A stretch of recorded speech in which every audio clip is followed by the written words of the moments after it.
Hello,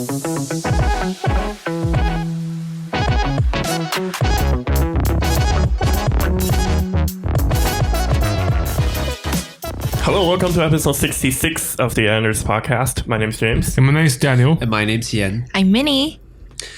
So today we're going to talk about, continuing the last episode, we talked about rituals. This episode we're going to talk about another kind of rituals I think both of us have had during our childhood.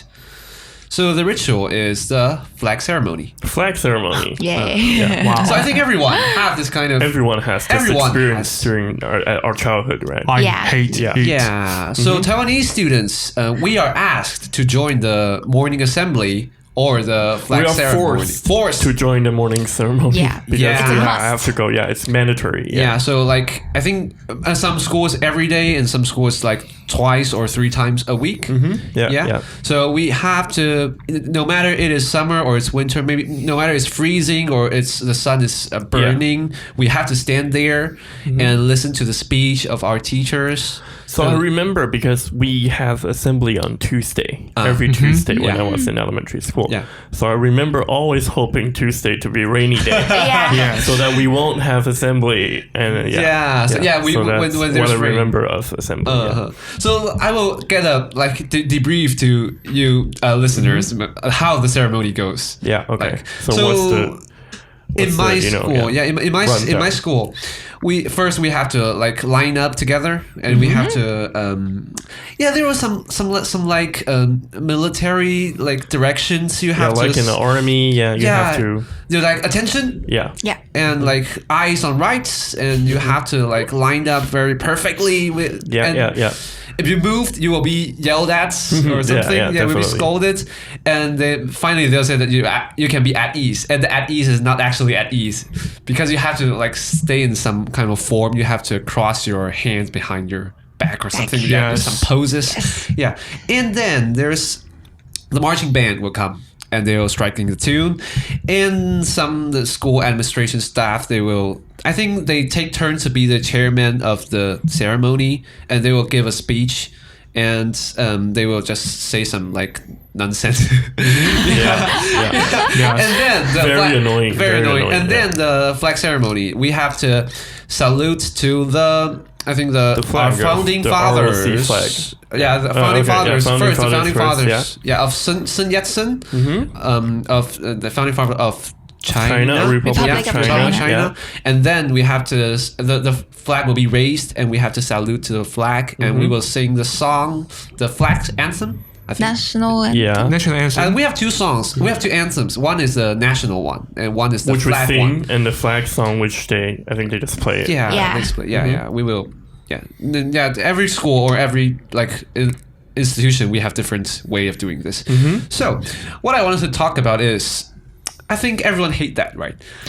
Yes. Yes, but for different reasons, which we're going to get into. So when we were kids, I want to say why we hated it is because it was physical labor. Yeah, Yeah. definitely. We had to go outside. We could, Stay under telling the kids, sun. you know is how hard it is to tell kids to stand still. Yeah. For like half an hour or an hour. That's Yes. very, very difficult. And because it's in the sun sometimes. Scorching sun. Yeah. And there's so many rules, and once you break any rule, you get yelled at, and you can't talk. It's very, very hard for kids to do stuff like this, right? Yeah. And they will check your like uniforms. We have to wear uniforms to join these kind of events. You have to tuck in your shirt, you know? Yeah. So it's if you just like not putting your shirt straight and you'll be yelled at. Yeah. That's totally nonsense. I felt. Yeah. So how did you guys feel this event hated about? Well, I think this event is totally meaningless. Yeah. Meaningless. Completely Yeah, meaningless. definitely meaningless. Because the broadcast system in my school was broken. It's poor. Yeah. So I PA can nearly, system, yes, I can nearly hear any word from the From chairman. the speech. Yeah. Yeah. Sometimes I just we have can hear that. some murmur sounds from the speech. So yes, it's completely meaningless to me. So normally I will spend a lot of time to memorize more English vocabularies. And he also used that book to show some sunshine. Yeah.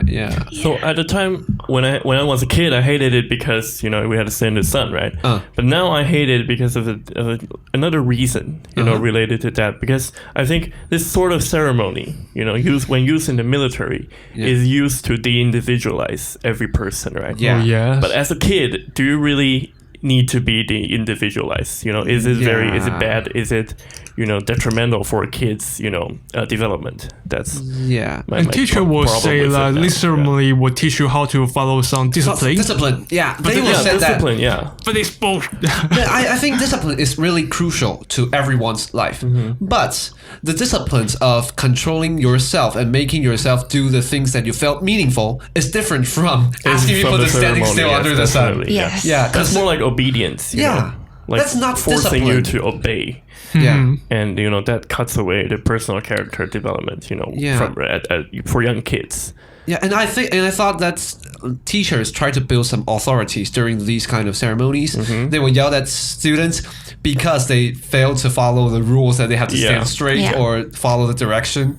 Yeah, and they do that so frequently.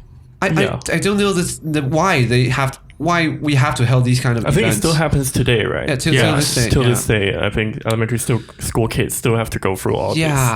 Yeah, and it's very bad for the kids, I think. Yeah, I remember that the news said that Hsinchu High School, they kind of like abandoned this kind of events. They just, that's nice. That's nice. Yeah, and I think that's nice. But that's high school. Yeah, I think elementary schools and junior high. Yeah, but when I was in high school, we didn't have the flag ceremony. Yeah. Wow. Yeah. So we had assembly, but we don't need to salute to the flag, and I think that's much better. Then because assembly is just a person talking on. But you still have to listen to some nonsense speech. That is true. And when I was in junior high school, I and one of my friends, I always skip the flag ceremony with the reason of I'm joining the band, marching band, but the practice. So can you play any instrument? No, but actually, I'm not the person with a horn or something. There's some kind of instrument. I can't play anything kind of that. But I just skip the ceremony. And I can have air conditioner while everyone's standing under the sunshine. Back case. Yeah. So I'm wondering, does Christian school also have such ceremony?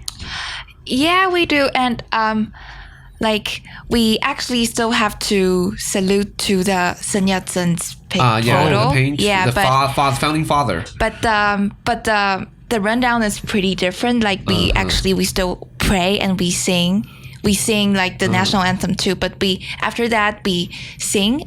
We had prayer.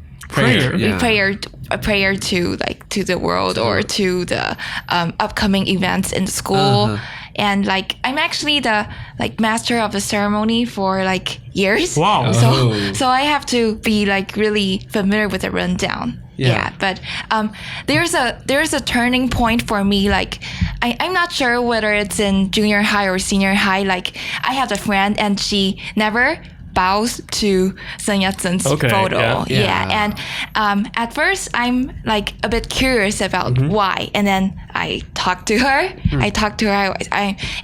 But actually I get to sense the reason already by myself too. And she told me she doesn't want to do that because it's controlling your. Yeah, because that is really a can of worms, for Taiwanese people. Yeah. Because when we were kids, we were never, we never doubted the flag ceremony, right? Yeah. But after when we grow up a little bit, when we were in college, we learn about all this, about nationality, nationalism, about nationalism, and because Taiwan is such a weird sort of state, so different people have different nationalities if you ask them, right? So that's why asking us to salute to this particular flag of the Republic of China is somewhat a very complicated issue. Yes. And the most problem I have with this is that we only learn about this in college. So when we were in elementary school, we were told to blindly follow, and only when we are when we read something else or we talk to some other people that we learn about the truth behind it, and maybe you can make your own choices then, right? Yeah. So here's some facts I want to tell our listeners for you to like more understand about the complex issue here in Taiwan. There's some facts here. So if you, some people do the survey of whether if you think you're Taiwanese or if you think you're Chinese in Taiwan, and I think it's over 62% of people think that I'm Taiwanese, not Chinese. But however, the national anthem of the country of every flag ceremony we have now is actually a speech of Sun Yat-sen given in 1924, which is the time when the Chinese Republic of China's government was in Nanking. And our national anthem, the 三民主义、武当所宗 stuff, is actually one of the party's anthem of Taiwan. Is one of the largest party called KMT. So it sounds strange, a bit strange here. And another thing is another interesting fact here is our flag anthem. So we have another anthem of our national flag, and it's actually the workout music of Boy Scouts in 1930. Really? Really? In Chongqing. When the time the government Chinese was in. space. Wow. Everything is from China, imported from Republic of China. So that's why it's such a complicated, and we have this sort of identity problem. Conflicting identities. So most I think lots of people in Taiwan now think they're Taiwanese and they don't think China is their main country. But since our name now still. The government officially called them Republic of China. We have to somewhat follow that. But the point is that what James had said is that it force you to follow the. I hope that kids can learn about this in school, and then they can decide whether they want to do it or not, right? And also the issue that I talked about with people being all the same. Do we really need to teach elementary schools to be disobedient? Is the question I want to ask. So the obedient thing comes from I think the flag ceremony, the ritual itself. Well, it's actually come from the Imperial Japanese once ruling Taiwan, and at that time they're not praising the founding father, but praising the Jade Emperor. Japanese emperor. Japanese emperor of them, and it's like nationalism stuff.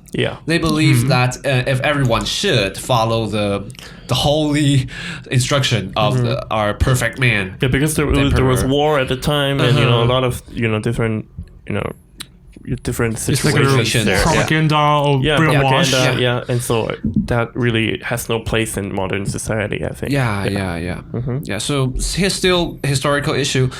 So I want to share about like my turning point of having this kind of inner conflict of my identity. Is like one of my friends when I was in junior high school, third year. I think it's maybe like 9th grade if you're in America. So when I was in 9th grade, one of my friends was actually a kind of a furious patriotic, and every time when we have the flag ceremony, patriotic to the Republic of China, to the Republic of China, so he would do. So he will bring a large version of national flag, and he will like just wearing on himself when singing the national anthem during the first 2 years of my junior high school life. And one day when we was in the 9th grade, he stopped that, and I felt curious and started to talk to him about why did he just made the choice. And he told me that he read something, and some people told him that maybe some like default setting of you are Chinese is a bit wrong. So we started to discuss, and we started to learn about some history we haven't been taught. About the history after Second World War, after the Chinese Civil War, and they come to Taiwan, and we found that wow, they just forced a lot of things into our brain when we were little. Definitely, So I'm actually quite envious when I see people like maybe Americans or other countries' people when they can sing their national anthem proudly. Right? Because when we sing it, sometimes we feel a little bit guilty. We don't sing it you know, and for me, I don't think. Yeah, I don't think it. Yeah. Yeah. So yeah, that's something that we envy, and so you know, we're just telling you that we have this complicated past and this conflicted, you know, feeling towards our national anthem. Yeah. I remember that when I was little, I was actually very honored for having a chance to sing the national anthem, and I feel that like some of my classmates who didn't sing the national anthem. You have to sing the national anthem. It's about honor, about pride. Yeah. But nowadays we don't think that way. Yeah, and I reflect the memory I've had at that time. I felt somewhat guilty. Also for flags, I think. Also like when we go abroad, like sometimes we take the flag now to take really photos. Weird, you know, it's really complicated, and you know, So hopefully one day, you know, we can resolve this issue some way or another. Yeah, and so I think that's about the time we have for today. And we'll see you next week. Bye. Bye.